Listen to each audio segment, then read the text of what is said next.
You know, there are moments in life that brand themselves into your memory like a hot iron, moments you never quite recover from no matter how many years pass. For me, one of those moments happened at my son's wedding. Even now, I can still hear the clinking of champagne glasses, the hum of laughter, the sound of music swelling across the ballroom. And I can still feel, as though it happened yesterday, the sting of my daughter-in-law leaning close to me, her lips brushing my ear, her words dripping like poison into the happiest day of my son's life. She thought she could humiliate me and walk away smiling, certain I would swallow it down like a dutiful mother-in-law. But she didn't know me. She didn't know who I was or what I was capable of. And that night she learned. Before I tell you everything, let me pause for a second. If you're watching this on her revenge stories, make sure you subscribe to the channel. And drop me a comment below letting me know where you're watching from and what time it is right now. I love knowing who's out there, sharing these moments with me. Alright. My name is Nancy, and I'm 72 years old. I was born in Indiana, lived most of my adult life in Michigan, and I never imagined myself the type of woman to sit down and tell strangers across the country about the deepest humiliation I've ever faced. But the truth is, sometimes you need to speak it aloud to make sense of it. Sometimes you need to put it into words to prove to yourself you weren't imagining things, that yes, it really did happen, and yes, you had every right to feel what you felt. The wedding was in late June, a Saturday, with the kind of weather brides always pray for, warm enough for sleeveless dresses, but not so hot that makeup ran. My son, David, had chosen a beachside venue on the shore of Lake Michigan. Rows of white chairs had been set up in the sand. A soft breeze lifted the ribbons tied along the aisles, and a violinist played faintly in the background. It was picture perfect. The kind of scene that looks like it belongs on the glossy cover of a bridal magazine. I had been careful in my preparations that morning. I chose a pale lavender dress that fell just below the knee, modest but elegant. I pinned an old brooch to the neckline, a silver piece that had belonged to my mother, who had died long before she could see her grandson grow into the man he became. Wearing it felt like carrying a part of her with me. Before leaving the hotel, I looked at myself in the mirror and whispered, "Today is about David. Just keep your head high. Don't let anything else matter." Because if I'm being honest, I had always known there would be tension. Ashley, the bride, had never made it easy for me to love her. From the very beginning, she seemed to hold me at arm's length, as if she considered me a rival rather than family. She declined dinner invitations. She rarely returned phone calls. And when she did speak to me, there was a sharpness in her tone that reminded me more of a competitor than a daughter. Still, my son adored her. His eyes lit up when she entered a room. He listened to her as though she were the only voice that mattered. And so I told myself, as mothers do, that her happiness was his happiness, and I bit my tongue. As the ceremony began, I sat near the front, 2 rows behind the altar. When Ashley appeared at the top of the sandy aisle in her white gown, I will admit she looked breathtaking. The dress flowed like water, the veil lifted in the breeze, and David's expression as he watched her come closer, pure joy, pure awe, tightened my throat. For one small moment, I thought perhaps the day would be what it was meant to be. Beautiful. A celebration. Something that would bring us together. The vows were exchanged with trembling voices, and when they kissed, the crowd erupted in applause. I clapped too, my smile stretched wide, though my heart ached with an odd mixture of pride and longing. I wanted to hold on to the look in David's eyes, the way his happiness radiated outward. If nothing else, I thought I would always have that. But it was during the reception that the mask slipped. The ballroom had been transformed with twinkling string lights and flowers at every table. Guests laughed and mingled as soft music played. I sat at a round table with a few of my cousins, women I hadn't seen in years. We were reminiscing, laughing about childhood mischief, when Ashley approached. To everyone watching, it must have seemed like a sweet moment, the bride leaning in to whisper something kind to her new mother-in-law. She even placed her hand on my shoulder for effect. But her words cut like glass. "You don't belong here, Nancy," she whispered, her smile wide for the crowd. "You're just an embarrassment. Don't ruin David's night." I froze. My breath hitched, my chest tight, as though the air had been sucked from the room. I searched her face, desperate to find some trace of a joke, some sign I had misheard. But there was none. Only a flicker of satisfaction in her eyes, hidden beneath her bride's grin. She straightened, gave me a small pat as though sealing the insult like a gift, and glided away. My cousins saw none of it. To them, it looked like a sweet exchange, a loving gesture. I sat there, my fork untouched, the laughter around me muffled by the rush of blood in my ears. My cheeks burned. For a long moment, I wanted to disappear. I wanted to retreat into the bathroom and hide until I could breathe again. But then something shifted inside me. A hardness, a clarity I hadn't felt in years. Ashley thought I would stay quiet. She thought I would swallow my pride the way women of my generation were taught to do. But she didn't know me. She didn't know what I carried inside, the strength I had built through decades of life, of loss, of raising a son on my own after his father passed far too soon. She thought I was weak, but I wasn't. I stayed at the table, calm and silent, even as the evening blurred with the clinking of glasses and the scrape of silverware. I watched her laugh at the head table, her hand on David's arm, her eyes scanning the room like a queen surveying her kingdom. She was radiant, yes, but beneath that glow was cruelty. I knew it, even if no one else did. And then came the toasts. I hadn't planned to speak. My intention had been to let the best man and the maid of honor say their words, then sit quietly, remembering David's father in silence. But when the microphone was passed down the table toward me, something inside urged me to stand. My legs trembled as I rose, but my voice was steady. I wasn't going to say anything tonight. I began, my gaze resting on David first, then drifting to Ashley. But looking at my son, I realized there are words worth saying. The room grew quiet. Every eye turned to me. Ashley's smile wavered for just a heartbeat. Marriage isn't about the flowers or the dress or the photos you'll hang on your wall. I continued, my voice strong but calm. It's about kindness. It's about how you treat each other and how you treat the people who love you. My David has always had a kind heart. My prayer is that kindness is returned to him, in private as well as in public. Because in the end, that is what will carry you through. A murmur rippled across the room. Guests nodded, some even clapped softly. To them, it was a mother's heartfelt blessing. To Ashley, it was a blade. My words landed exactly where I wanted them to. I didn't accuse her. I didn't expose her cruelty outright. But I let her know, in front of everyone, that I had seen her, that I understood, that I would not forget. When I sat down, my chest loosened. I had taken the first step. My revenge would not be loud, it would not be messy, but it would be unforgettable. After I set the microphone back into its stand, I sat down slowly, folding my hands together in my lap. My heart was beating like a drum, but my face showed nothing but calm. The applause faded into the chatter of the next toast, and for the rest of the room, it was as though nothing remarkable had happened.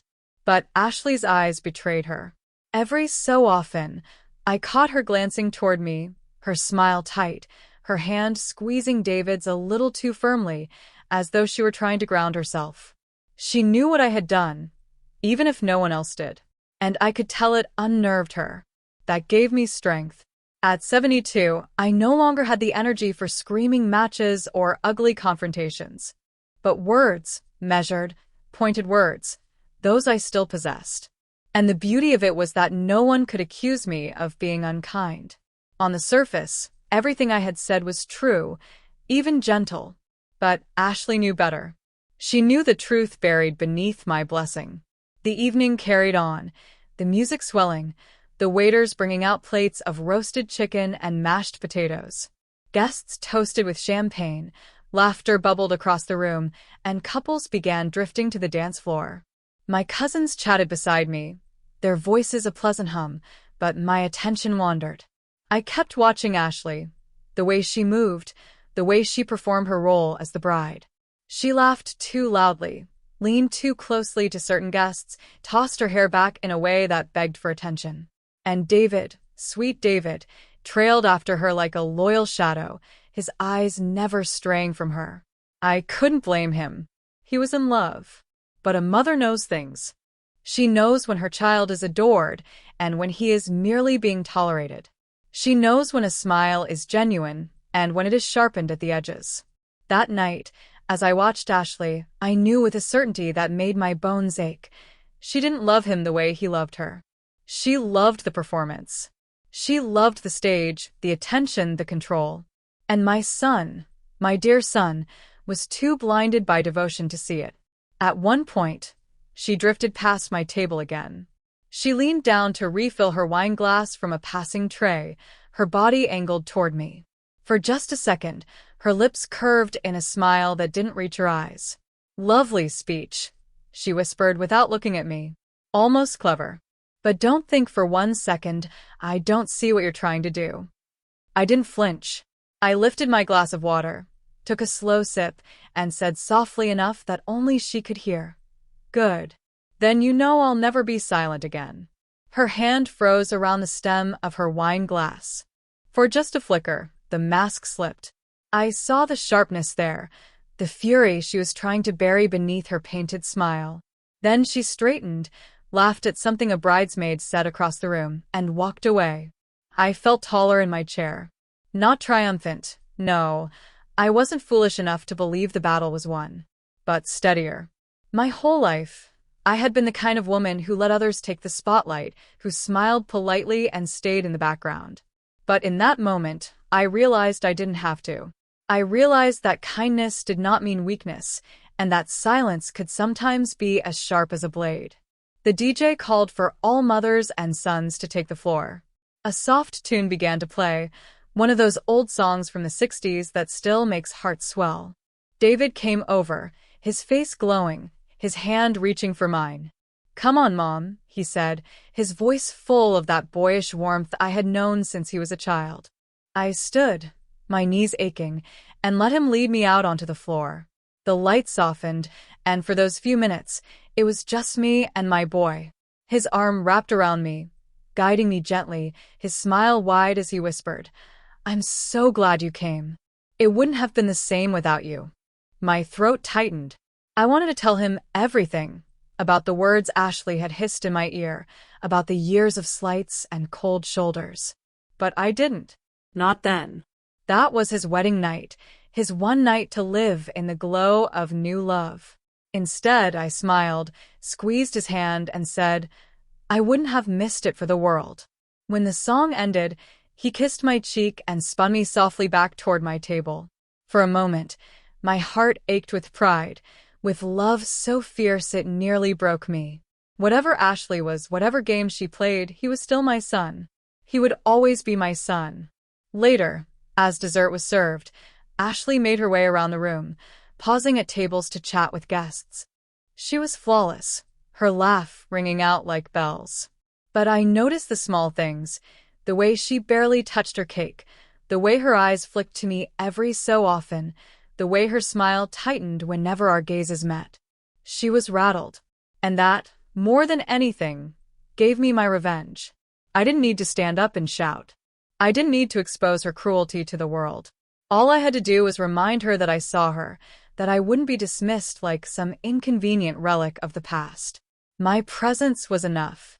My calm was enough. As the evening stretched on, I found myself talking to old friends I hadn't seen in years. We reminisced about childhood summers, about long drives across the Midwest, about old songs we used to dance to at high school socials. I laughed more than I expected to. And every time I did, I caught Ashley's eyes darting toward me, just for a moment, as if she couldn't quite believe that I still had joy to spare, that her words hadn't crushed me. Toward the end of the night, when the crowd had thinned and the band was playing their final songs, I stood near the back of the room, watching David and Ashley dance together. The fairy lights twinkled above them, the scent of roses heavy in the air. They looked like a perfect couple to anyone who didn't know better. A guest beside me, a friend of David's from college, smiled and said, "They look so happy together, don't they?" I nodded, my lips curved in a soft smile. "Yes," I said, "they do." But inside, I thought, looks can deceive. And some smiles hide sharper teeth than anyone realizes. When the last song ended and the guests began gathering their coats, Ashley passed by me once more. Her perfume lingered, sweet and cloying. She didn't speak this time, didn't lean down to whisper. She only met my gaze for the briefest second, her eyes sharp, her jaw tight, before she moved on. I didn't need words. I had already won something she hadn't expected, her awareness that I could not be silenced. She could insult me in secret, but I could wound her in public without raising my voice. And she would never again look at me without remembering that. As I walked out of the hall into the cool night air, I felt lighter than I had in years. My heels clicked against the pavement, my shawl fluttered in the breeze, and for the first time in a long time, I felt like myself again. Not just a mother, not just an aging woman tucked into the background, but Nancy, strong, steady, and unafraid. And as I slid into the back seat of the car that would take me home, I whispered under my breath, "You'll remember this, Ashley. You'll remember me." The ride home wasn't immediate. The younger guests planned an after-party at the hotel bar, while the older ones like myself lingered just a little longer in the ballroom, reluctant to break the spell of the evening. I found myself drifting near the refreshment table, watching as the staff cleared plates and folded linens. My body was weary, but my mind was alert, sharper than it had felt in years. Ashley had retreated to the far end of the room, her arm linked with David's as they spoke to his groomsmen. Even from a distance, I could see the way her posture changed whenever I was in her line of sight. Her spine stiffened, her laugh faltered, her smile strained just slightly. It was a small thing, but it filled me with quiet satisfaction. I hadn't shouted, I hadn't caused a scene, yet she was unsettled. That was my revenge. To unsettle her, to remind her that she could not erase me as easily as she wanted. A woman about my age approached with a kind smile. "Nancy, isn't it? I'm David's mother-in-law now, too. I'm Rose." Her voice was warm, the kind that put you at ease right away. She was Ashley's stepmother, I learned, someone who'd married Ashley's father after his divorce years ago. We spoke easily, two older women finding common ground in a sea of young faces. She told me she loved her stepdaughter, but admitted with a chuckle that Ashley had always been spirited. That was the polite word she chose. I didn't press. Some truths don't need to be spelled out. As Rose walked away, Ashley's eyes found mine again. She must have seen us talking, must have wondered what words had passed between us. Her lips pressed into a thin line, and she turned quickly back to David. It was another small victory, but it meant more to me than I could explain. She wasn't in control of every detail the way she wanted. Not tonight. When it was finally time to leave, I gathered my things and slipped on my shawl. Outside, the air was crisp, the kind of evening where stars pierce the sky like diamonds. I breathed deeply, savoring it, trying to settle the rush of thoughts in my head. The chauffeur helped me into the car, but before the door shut, I glanced back at the glowing hall. Through the windows, I could still see the figures of the bride and groom, locked in an embrace. For a moment, my heart softened. I wanted to believe in their happiness, even if my instincts told me otherwise. Love is blind, yes, but sometimes if you let it be, love can grow clearer with time. I told myself maybe, just maybe, Ashley would learn to love David the way he deserved. And maybe my presence, my refusal to be erased, would play some small part in holding her accountable. The car pulled away, and I leaned back against the seat. But as the city lights flickered past, I realized something. Revenge wasn't about tearing Ashley down. It wasn't about proving her cruelty to the world. It was about reclaiming myself, reminding both her and me that I was still here, that I still mattered. Back at the hotel, I took off my shoes and rubbed my tired feet, but sleep didn't come easily. The whisper of her insult still echoed in my ears. "You're nothing but a burden." It stung, yes, but it also sparked something fierce inside me.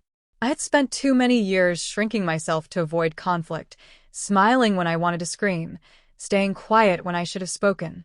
Tonight proved that I didn't have to anymore. I thought back to when I was a young wife, standing at my own wedding reception decades ago. My dress had been simpler, the hall smaller, but the joy had been just as big. I remembered my late husband, his steady hand on mine, his soft words in my ear. He had always told me I was stronger than I knew. For years, I dismissed that as just love talking. But now, sitting alone in this quiet hotel room, I wondered if he had seen something I hadn't. A knock startled me. It was David, his tie undone, his face still flushed from the night's excitement. "Mom," he said softly, "I just wanted to check on you. Did you have a good time?" I smiled and pulled him into the room, hugging him tightly. "It was beautiful, sweetheart. Truly beautiful." He sat on the edge of the bed, running a hand through his hair. "I know Ashley can be intense sometimes, but I hope you two will get along. It means a lot to me." My heart ached at his words. He didn't know the full truth yet, and I wouldn't burden him with it tonight. "We'll find our way," I said gently. "Don't worry about us." He kissed my forehead, thanked me for being there, and left with that same boyish grin. I watched the door close behind him, a lump in my throat. He was still my little boy, no matter how tall he stood or how old he grew. And for him, I would find the strength to endure whatever came next. When I finally slipped under the covers, I thought about Ashley's face when I gave my speech, the flash of unease she hadn't been able to hide.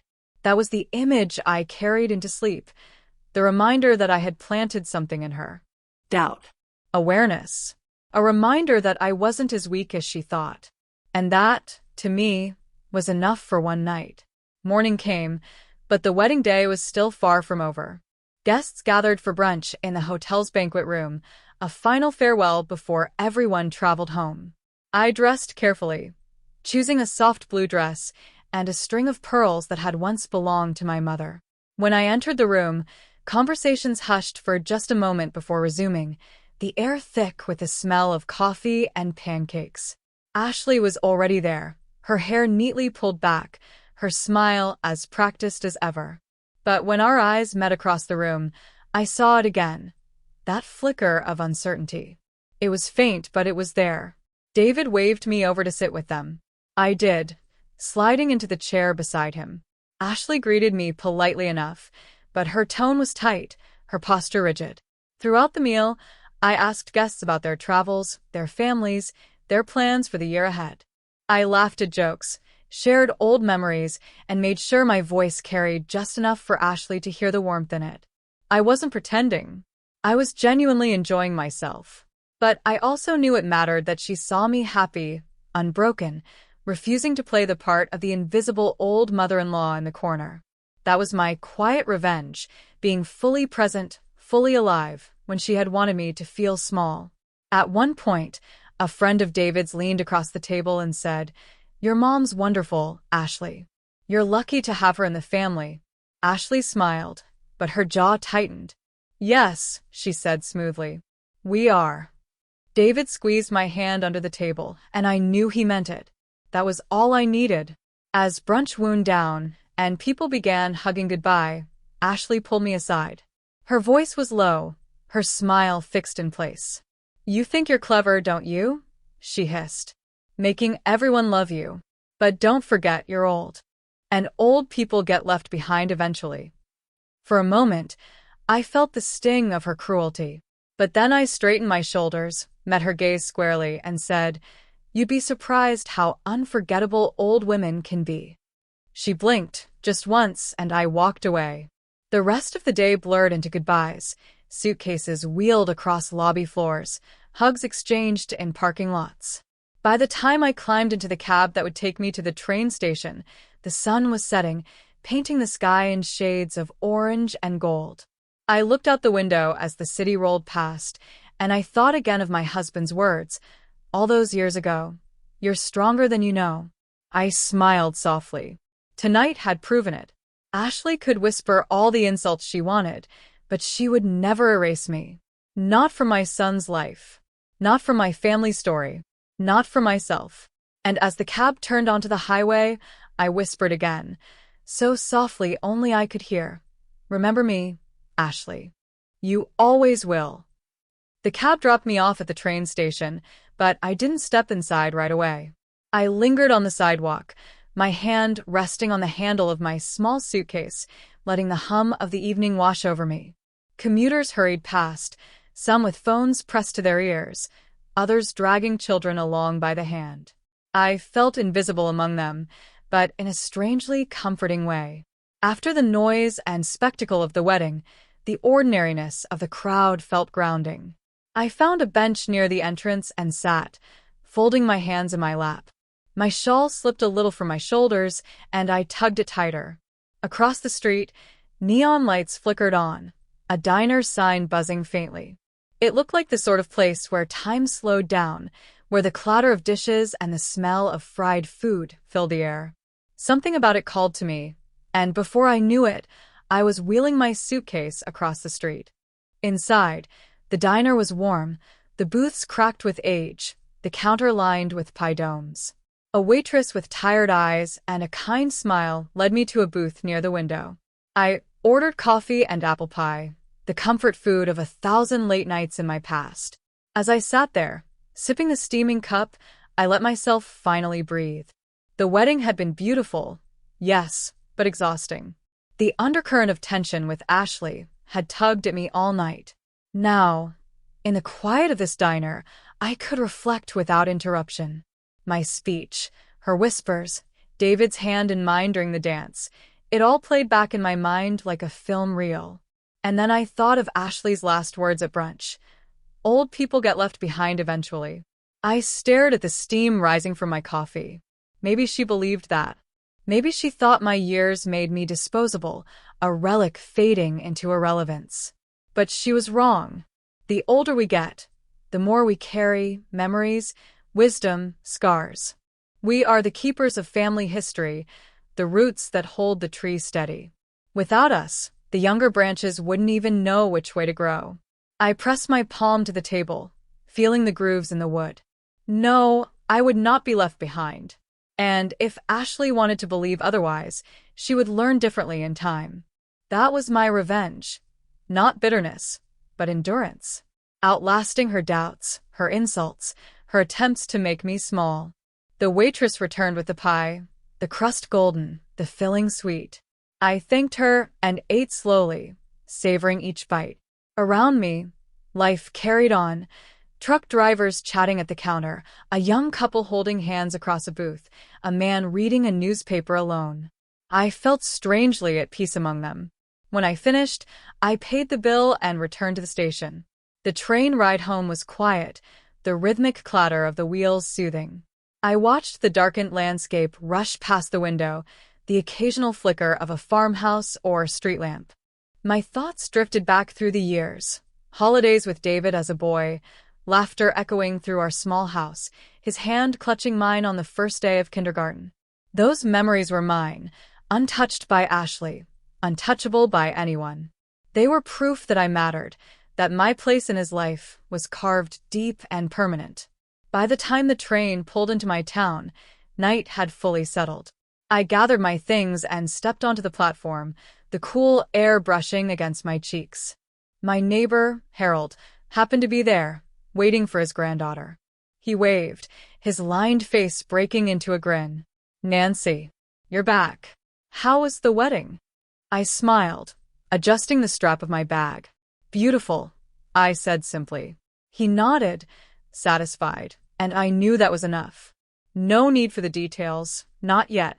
Some things were mine to hold privately. When I reached my house, I unlocked the door and stepped inside.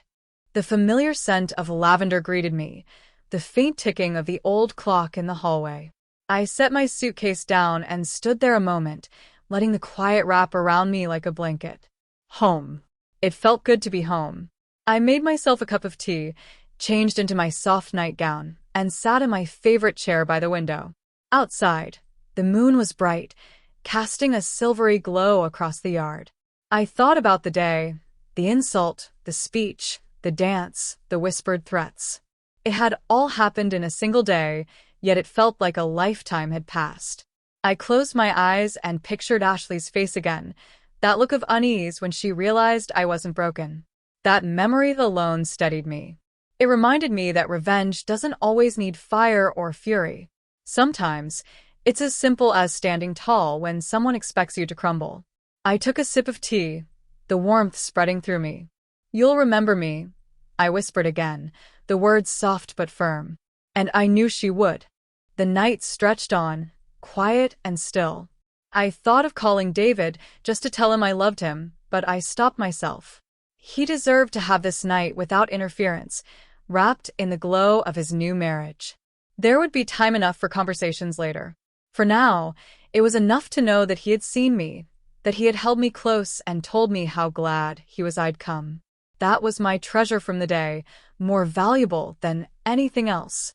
His words, his smile, his kiss on my cheek. I set my empty teacup aside and leaned back, letting the chair rock gently. My eyelids grew heavy, my body finally surrendering to exhaustion. But before sleep claimed me, I promised myself one thing. I would not let Ashley's cruelty define me. I had spent too many years bending to the will of others. From now on, I would bend for no one.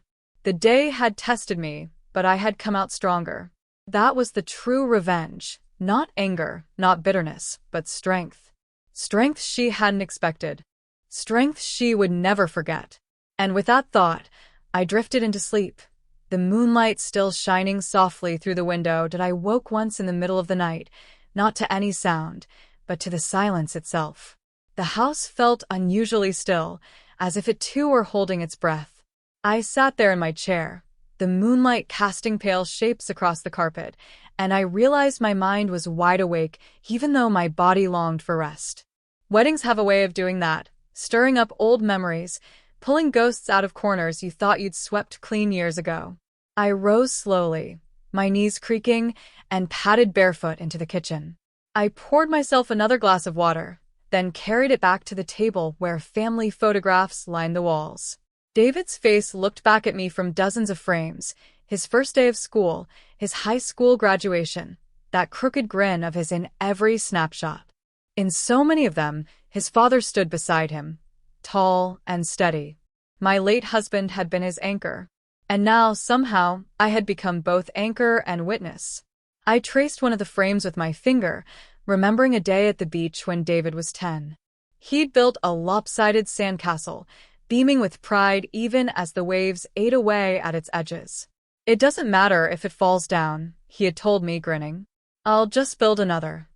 That resilience had always been his gift.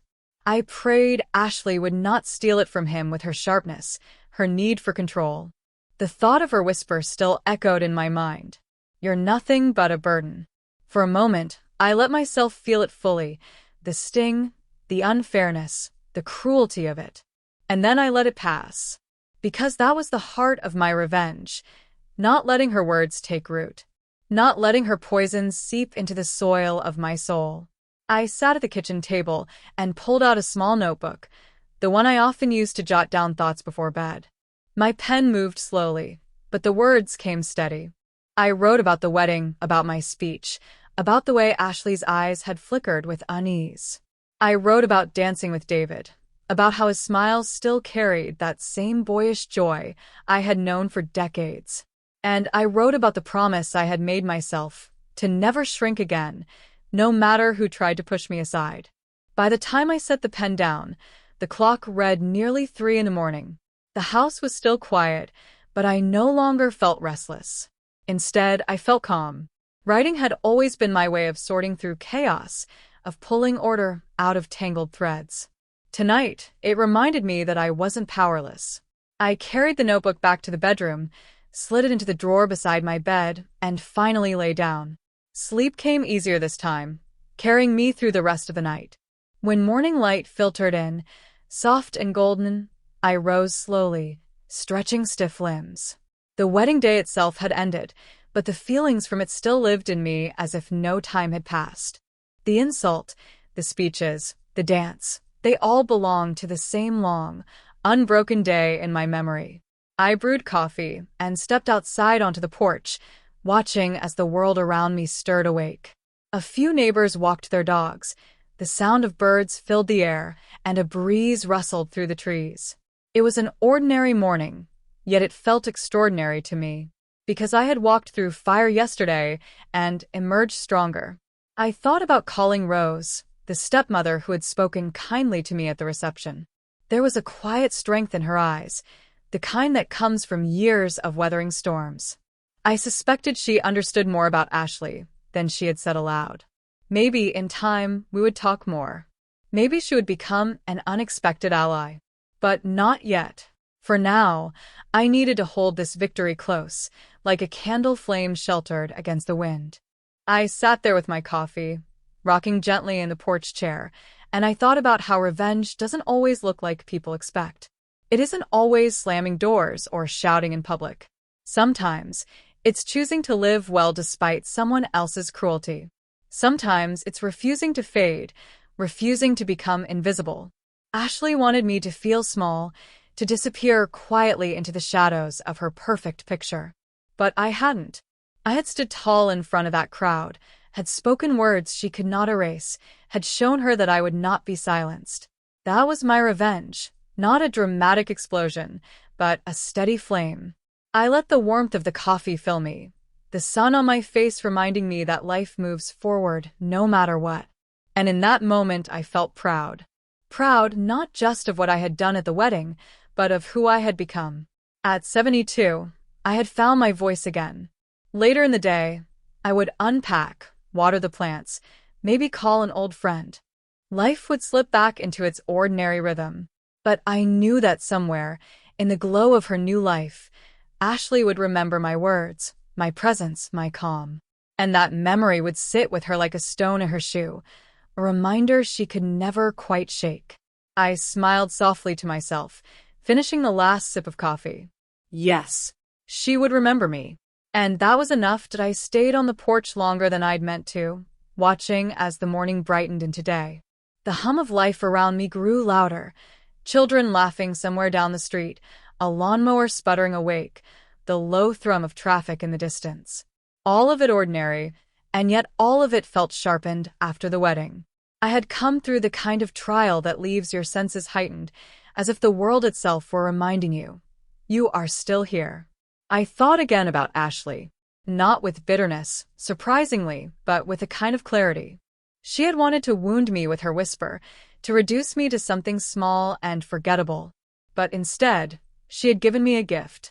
Her cruelty had forced me to remember who I really was. When I had stood to speak at that reception, it hadn't only been for me. It had been for every woman who had ever been told to stay quiet, to shrink, to let someone else's comfort matter more than her dignity. And I had spoken, not with anger, but with steadiness. That was the revenge I wanted to carry forward, living fully, refusing silence, showing Ashley that no matter how she twisted her mouth in disdain, she could not erase me. I set the coffee cup down and rose, moving slowly back inside. The living room felt different today, though of course nothing had changed in it. The same books sat on the shelf, the same blanket lay folded across the couch. And yet it felt lighter somehow, as if my home itself had exhaled with me. On the kitchen counter, my phone buzzed. A new message. I picked it up and saw it was from Rose, the stepmother. She had written, "Nancy, it was such a pleasure to meet you yesterday. I admired your words so much. David is lucky to have your steady hand guiding him, even now. I hope we can have coffee sometime." I read it twice, then again. My chest warmed with gratitude. Someone had heard me. Someone had seen the intention behind my words. That was enough to make me feel that my voice hadn't only unsettled Ashley, but also planted a seed elsewhere. Maybe in Rose. Maybe in David. Maybe even in myself. I typed back, "Rose, thank you. I'd like that very much. Let's set a time soon." And with that, I slid the phone back onto the counter. I walked into the bedroom and began to unpack my small bag. As I lifted each item, I felt the weight of the day lift with it. The dress I had worn to the ceremony, the shoes that pinched a little by the end of the night, the necklace I had chosen so carefully, it all carried with it the memory of how close I had come to staying silent. But I hadn't. That mattered more than anything. I placed the dress gently on its hanger, then paused, smoothing my hand over the fabric. It wasn't the most expensive dress, not the flashiest, but it had served me well. I thought about how I had stood there in it, steady as a stone, and I smiled. Perhaps I'd keep it tucked away, not as something to wear again, but as a reminder of the night I chose strength. The day slipped on quietly. I made myself a light breakfast, toast and jam, with a second cup of coffee, and sat at the table flipping through the newspaper. The headlines were what they always were: politics, the economy, a weather warning here or there. But none of it pierced the bubble I felt I was in. My world today was smaller and yet richer. When the doorbell rang, I startled. I wasn't expecting anyone. I wiped my hands on a towel and walked to the door, peeking through the curtain. It was my neighbor, Mrs. Howard, holding a basket of apples. I opened the door and greeted her warmly. "Good morning, Margaret. Those look beautiful."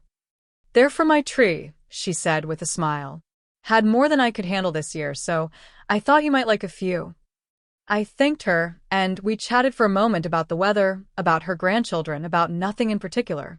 But when she left and I placed the basket on the counter, I realized how grounding it felt to have such small, human exchanges. Ashley's world might revolve around appearances, around keeping up a performance of perfection, but mine would always be rooted in these moments of real kindness. I washed one of the apples and bit into it, the crisp sweetness filling my mouth. It struck me then, revenge doesn't have to be fire and fury. Sometimes, it's simply living well enough that your enemy's cruelty can't touch you. The hours stretched on, sunlight warming the house, shadows shifting slowly across the floor. I dusted a few shelves, watered the potted fern by the window, hummed to myself as I worked. The simplicity of it felt like balm. By mid-afternoon, I settled back into my chair with the notebook I had written in during the night. I turned to a fresh page and began to write again, this time not just about Ashley, but about myself. About how easy it is to believe, as we grow older, that we must step aside, that our voices no longer matter. But yesterday had reminded me that wasn't true. That we still have stories to tell, lessons to pass on, presence to hold. I wrote until my hand cramped, filling page after page with reflections. And as I wrote, I felt the knot in my chest loosen. My revenge was not a single act. It was this ongoing choice to live unshaken. When I finally set the pen down, I realized the sun was beginning to dip, painting the sky with strokes of orange and pink. Another day closing, another day folded into memory. Yet this one felt stitched into me differently, richer somehow. I rose and began to prepare dinner, simple roasted vegetables, a bit of chicken, nothing fancy. As the oven warmed the kitchen, I found myself humming again, an old tune I hadn't sung in years. It came easily, like a friend I had forgotten I missed. And in that moment, I thought, Ashley will never understand this kind of joy. She will never know the quiet power of a life lived fully, without apology, without the constant need to diminish others. That was her prison, not mine. And that, in itself, was another layer of revenge she would never escape. I sat down to eat, the house peaceful around me, and I savored each bite. I wasn't thinking of grand victories or dramatic scenes anymore. Just this simple, unshakable truth that I had not been erased. And when I finally carried my plate to the sink and rinsed it clean, I felt it again, that deep, calm strength rising in me, quiet but undeniable. Yes. That was enough. The evening settled gently around me, as if the world itself was finally exhaling. Outside my window, the last streaks of color drained from the horizon, leaving behind the softer blue of twilight. Lamps flickered on up and down the street, and I could see the silhouettes of neighbors moving inside their homes, preparing for their own quiet nights. I carried a fresh cup of tea into the living room and sat in my chair, notebook still resting on the side table where I'd left it earlier. The day had been long but not heavy. It had been full, in the way only a day of reckoning can be. I felt calmer now, steadier, as though the sharp edges of last night's events had worn smooth.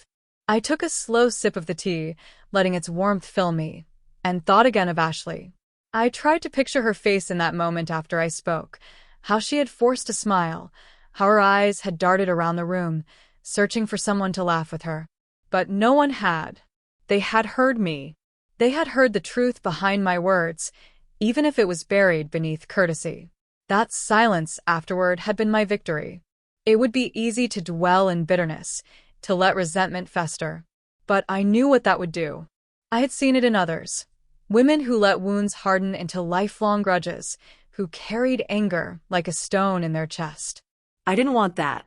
My revenge didn't need to be Ashley's suffering. My revenge had already happened. I had refused to be silenced, and I had spoken with grace in the very moment she'd tried to make me small. That was enough. I leaned back in the chair and closed my eyes for a moment, listening to the hum of the refrigerator in the kitchen, the distant bark of a dog down the block. Ordinary sounds anchoring me. This was my life, simple, yes, but mine. The phone buzzed again, breaking the stillness. I reached for it, half expecting another message from Rose. But this time, it was from David. I picked the phone back up and typed slowly, choosing each word carefully. I love you too, David. Always have, always will. I'll be here when you're ready to talk. When I pressed send, I felt a weight lift. It wasn't forgiveness, not yet. It wasn't a complete healing. But it was the beginning of something new, something stronger than Ashley's whispered insult. I sat there for a long while, staring out the window as the streetlights flickered brighter against the deepening dark. And I thought about what revenge really means. Some people think it's about fire, about striking back louder and harsher. But for me, it had been quieter. It had been choosing to speak, choosing not to shrink, choosing to claim my place in the family, in the room, in the story. That was the revenge, showing Ashley that she could not erase me, no matter how hard she tried. Eventually, I rose to tidy the kitchen, rinsing the mug and setting it in the rack to dry. The motions were small, but they steadied me. I turned off the lights one by one until only the glow of a single lamp remained in the living room. Before heading to bed, I opened the notebook one last time. On the final page, I wrote, "Revenge is not about anger. Revenge is about standing tall, even when someone tries to make you bend." Yesterday, I remembered how to stand tall again. And I will not forget it. I closed the notebook gently, slid it onto the shelf, and stood for a moment in the quiet of the room. My name was Nancy. I was a mother, a grandmother, a woman who had lived through joy and loss, and now, this small battle at a wedding. And I had come through it stronger. Ashley's words might still echo from time to time, but they would no longer define me. My own words, the ones I chose to speak, would be louder, longer-lasting, truer. I switched off the lamp, and the room fell into soft darkness. Outside, a breeze rustled through the trees, carrying with it the scent of autumn leaves. I climbed into bed, pulled the quilt up around my shoulders, and let myself breathe. Sleep came slowly but peacefully, with the kind of rest that only follows a day when you've faced yourself and found you were enough. And that, in the end, was my real revenge.